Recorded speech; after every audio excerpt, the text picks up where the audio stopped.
Here we go.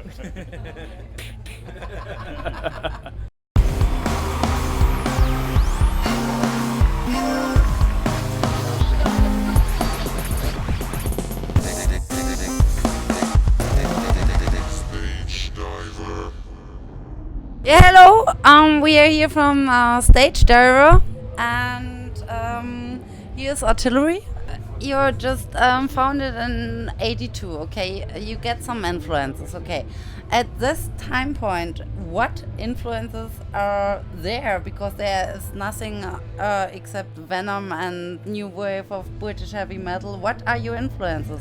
It was very funny because we have a German band who did a song called Fast as a Shark, who influences a lot there, and also bands like from the punk scene like GBH and stuff like that. We decided that we wanted to do some more heavier stuff because many of our favorites from that time, like the Schenker group, Rainbow, started to play more and more soft and more commercial. So that's gotta have more punch in it. So we try that out, and also songs from Judas Priest, for example. Yeah, There's a lot, but today we have influence, I think, from going from Jimi Hendrix to Slayer, Dream Theater, Ghost, many bands. So that's a good thing to like music. There's a lot of bands to choose about. Okay. And what do you say? What's the most important influence ever heard or ever believed or whatever? In our whole career? Yeah.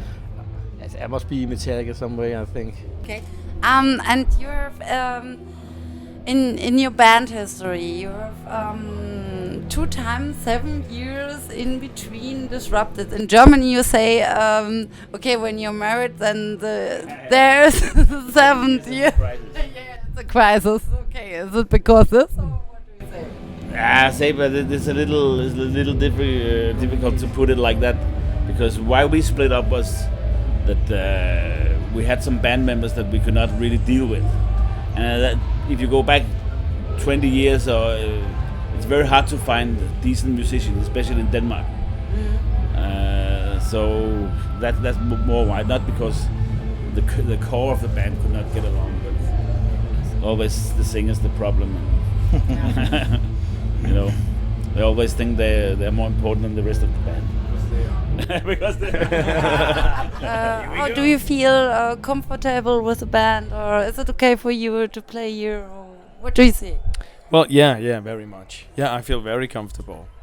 I don't know. I mean, it's now I think we've been touring quite a lot, and we've been trying a lot of different scenarios and know each other really well. So I think, I mean, as a singer, it's a very easy spot to fill, as such as in personal wise. It's way harder to go in and do it actually on stage and being creative. Within it's very demanding, but people are very nice, and there's a lot of democracy in the band. So to me, it's just you have to step up for it, and then stand your ground and do the best you can and give it all you got. That's I think that's the recipe for playing in the band. Yeah, but there's another question concerning it. How do you feel about the history and everything else that happened before you get to the band? Well, obviously there's a lot of legacy I have to take care of, and I mean at first, when I first joined the band, I had to decide whether or not I wanted to try to sound like the previous singers, like try to emulate them, and I realized that I couldn't do that, because that would be like maybe not respecting it, because that was like trying to make something that is not real. I wanted to be real, and I had to be myself, so I had to try to think about all the songs and how I would put them forth, Okay. So that's how I approached it. Yeah. So make it my own thing, even though I wasn't. I mean, I was 2 years old when they started out. So but anyway, I mean, I heard them when I was like 10 years old the first time. So some of what has been lingering in my mind, but so I think it's just like, it's sort of unreal, but you know in your heart you have to just do it for yourself first most, and do the best you can for the band. Yeah.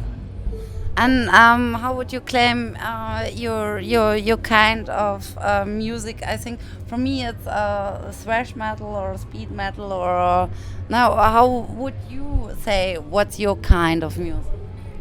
It's metal. I mean, I don't like this putting label on things, because everything you cannot put everything into the same box. I think maybe the basic things of the band is still a thrash band, but I think we have other aspects. Thrash, I would call it, because it's very important. The way we play, the riff and the drumming, for example, is very thrashy, and the singer is more melodic. Melodic. Yeah, and the bass is all out. So.